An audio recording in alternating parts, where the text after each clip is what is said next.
दमोह के घंटा घर के पास प्राचीन धरोहर हाकगंज बरंडा का स्ट्रक्चर एक निजी निर्माण कार्य के चलते अचानक ढह गया।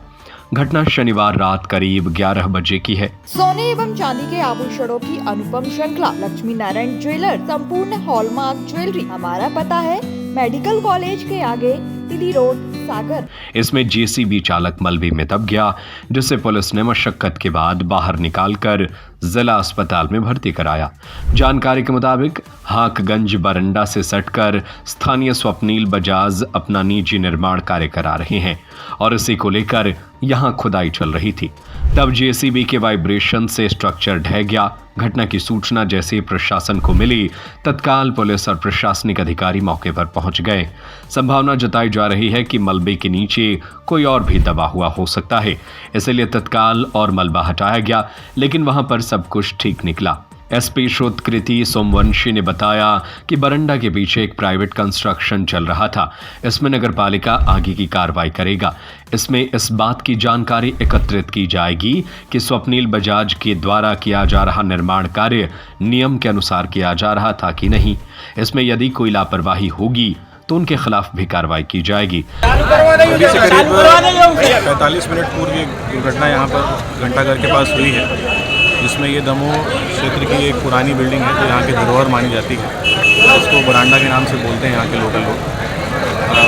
जो अभी तक की जानकारी प्राप्त हुई है उसमें ये पता लगा है कि इस बिल्ड के इसके कंस्ट्रक्शन के पीछे एक प्राइवेट कंस्ट्रक्शन चल रहा था और उसकी तस्दीक अभी की जा रही है कि वो वैधानिक रूप से कितना कार्य कर रहे थे और कितना भी उसमें नगर पालिका के नियमों के अंतर्गत क्या उसमें अवैधानिकता थी, उसकी तस्दीक अभी की जाएगी। उसके चलते ये एक दुर्घटना हुई है, जिसमें अभी तक जो सूचना मिली है, जिसमें एक ऑपरेटर है जो दुर्घटनाग्रस्त हुआ है, उसको कुछ चोट लगी है, उसको हम लोगों ने हॉस्पिटल भिजवा दिया है।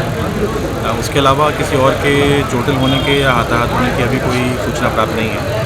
मौके पर शासन भी है, पुलिस की पूरी टीम लगी हुई है और एसडीआरएफ की टीम भी यहाँ पर उपलब्ध है। जैसे ही अगर कोई ऐसी इन्फॉर्मेशन मिलती है तो हमारे पास समस्त संसाधन हैं, उसके लिए हम प्रयासरत हैं। और मेरा सभी आसपास के जो रहवासी हैं उनसे निवेदन रहेगा कि अगर उनको किसी प्रकार कोई वाइब्रेशन या किसी प्रकार की कोई दिक्कत या उनकी बिल्डिंग में किसी प्रकार की कोई टूट फूट हुई है, दुर्घटनाग्रस्त हुई है, तो वो बिल्डिंग को खाली कर दें और प्रशासन के इस पूरे प्रोग्राम में उनका सहयोग करें और सूचित भी करें कि अगर ऐसी कोई दुर्घटना होने की संभावना है तो ताकि उनकी सुरक्षा के लिए उस बिल्डिंग को खाली कराया जा सके और जो भी उसमें उनके हेल्प है वो किया जाए। हाँ, अभी इस संभावना से इनकार नहीं कर सकते हैं, पर जो लोग यहाँ पर मौजूद थे उनके स्टेटमेंट्स के बेसिस पे ये मैं बता रहा हूँ कि उन्होंने ये बोला है कि अभी इसमें यहाँ पर इसके नीचे कोई और व्यक्ति नहीं है। हम लगातार संपर्क कर रहे हैं, दाऊद हेलो से भी बात कर रहे हैं, लोगों से और तस्दीक करवा रहे हैं। पूरा प्रयास रहेगा कि अगर कोई इसमें दबा भी होगा तो उसको हम लोग यहाँ से सकुशल बाहर निकालने की कोशिश करेंगे। मामले में पार्षद कपिल सोनी का कहना है कि यह जो निर्माण कार्य चल रहा था स्वप्नील बजाज और सोनू बजाज द्वारा करवाया जा रहा था। मैंने नगर पालिका में भी इसकी शिकायत की थी, पूछा था कि परमिशन है कि नहीं। नगर पालिका ने जानकारी दी कि पिछले हफ्ते एक आवेदन लगा था, परमिशन लिखित रूप में प्राप्त नहीं हुई थी। इसके बावजूद जिस तरह से बेसमेंट बनाने के लिए गड्ढा किया जा रहा था, उससे लग रहा था कि इस तरह का हादसा कभी भी हो सकता है। मैंने व्यक्तिगत रूप से पालिका को कहा कि इसे देखा जाए, क्योंकि बरंडा के साइड से ज्यादा खुदाई हो रही है, लेकिन नगर पालिका ने इसे अनदेखा किया और परिणाम स्वरूप यह हादसा हुआ। शहर के गांधी चौक के पास स्थित हाकगंज बरंडा में ऊंचे ऊंचे पत्थरों के 3 इमारतें बनी हैं। इनका निर्माण अंग्रेजी शासन काल में किया गया था। 1861 में मध्य प्रांत का गठन हुआ। उस समय दमोह को जिला बनाया गया। उसी दौरान कमिश्नर हाक ने दमोह में पत्थरों की 3 अलग अलग इमारतें बनाई थी, जो 3 ओर से आपस में जुड़ी हुई थी, जिनमें कमिश्नर बैठते थे। कमिश्नर द्वारा इन्हें बनवाने के कारण ही यहाँ का नाम हाकगंज पड़ा। बाकी एसडीआरएफ की जो टीम है वहाँ पर जो है जांच कर रही है और चूँकि ये बीच बाज़ार में ये होने के कारण हम और रेस्क्यू का कार्यक्रम भी चल रहा है। जैसे ही रेस्क्यू का काम पूरा होता है उसके बाद पता चलेगा कि क्या कोई और जनहानि और कोई मैटर तो नहीं। जैसा कि आपने कहा कि बीच बाजार में है, तो कितने लोगों के दबे होने की संभावना है? इसको अभी देखा जा रहा है, अभी इसको रेस्क्यू किया गया है, SDRF की टीम अभी पहले अपना काम प्राइमरी लोकेशन में देख रही है, काम कर रही है। सर तलघरा का काम चल रहा था, इसकी कोई परमिशन है क्या इनके पास? अभी इसके बारे में जानकारी नहीं है, अभी क्योंकि हम लोग रेस्क्यू में व्यस्त हैं, इस बारे में आपकी जानकारी नहीं है। हम आज एक मिनट कब गिरा के धर रहा कूदो को कूदो आपने लगा के विरोध किया क्या? आप लोगों ने विरोध किया है? विरोध तो कर रहे हो, क्या कर शिकायत की आपने कोई? हमें और कोई से नहीं करी हमने से। ये कितने समय पर पुराना ये अपराध? 1886 का। कौन कर रहा है ये कब्जा? कौन भैया कौन लगा रहे हैं हमारा? कहाँ के हैं ये लोग? स्वप्निल बाजार। कहाँ के हैं ये लोग? ये यहीं के है, कस्तूर चंद सिंगाई की जायदाद मिली है ना। क्या कार्य करते हैं, क्या काम है इनका? कछु नहीं करा था, यहाँ कहीं बैठा था बाला ऑफिस में, काम कछु नहीं करा। कितना कब्जा कर रहे हैं लगभग ये? वो देख लो, आप देखिए ना। अंदाजा कितना हुआ अंदाजा? अब आप देखो ना, अंदाज लगाओ तो जाके अंदर पड़ जाओ ना, उनमें तो कब्जा हो जाए। हमारा ये मानना है कि एक तो नगर पालिका की प्लस जो बिल्डिंग बना रहा था जिसकी भी थी उसकी गलती है, क्योंकि आप बेसमेंट अगर नीचे खोदते हो तो जो बगल वाली जो बिल्डिंग होती है उसकी आपको सेफ्टी करनी होती है। खुली जगह में आप बना तो कोई दिक्कत नहीं, लेकिन अगर आजू बाजू मकान है और आप, क्योंकि सामने वाले के नींव जमीन से 5 फुट 10 फुट पे कॉलम रहेगा और आप 20 फुट तक खोद रहे हो तो उसका कॉलम तो गिरेगा ही ना नीचे, सीधी सीधी बात है।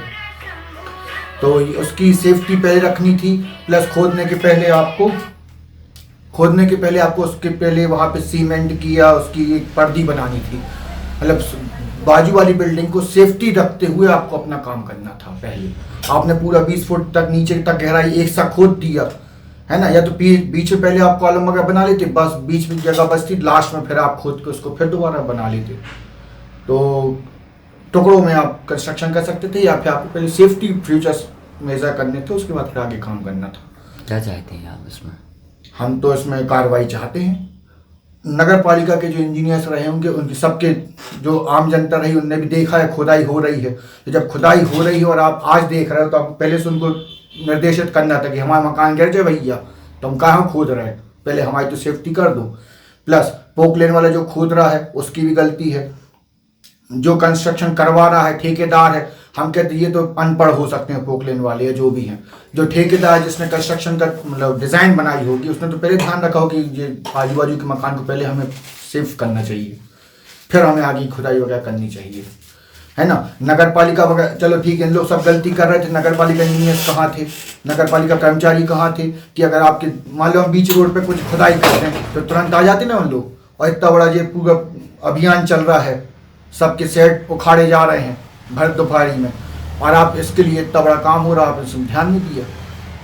हम नगर पालिका की बिल्डिंग पे जाके कोई खुदाई कर दें तो हमें आके रोकेगी नगर पालिका की, नहीं सरकारी बिल्डिंग पे क्या खुदाई कर रहे तुम, हमारी बिल्डिंग गिर जाए है, तो ये आके आपको FIR हो जो भी हो आगे की प्रोसेस करनी चाहिए थी, ये सबकी गलती है। पहले हमने कपिल सोनी को फोन लगाया, भैया बरंडा हिल रहा है, लेकिन आपने किसी ने बात नहीं सुनी, लेकिन उसके बाद 5 मिनट भी नहीं हुआ ये गिर गया, और फिर उसके बाद फोन नहीं उठा रहे।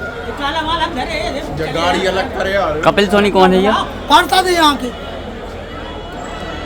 काम तो काफी दिन से चल रहा है। हाँ, हम लोग जैसे परेशान हम लोग जानते हैं। पूरी नाली पटा मारी, वो तेकिन सब पूरी जगह, ये मकान भी गिरेगा, ध्यान रखना।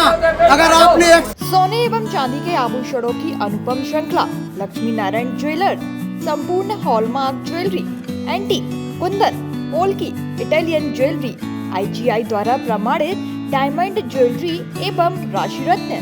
हमारा पता है मेडिकल कॉलेज के आगे, तिली रोड, सागर।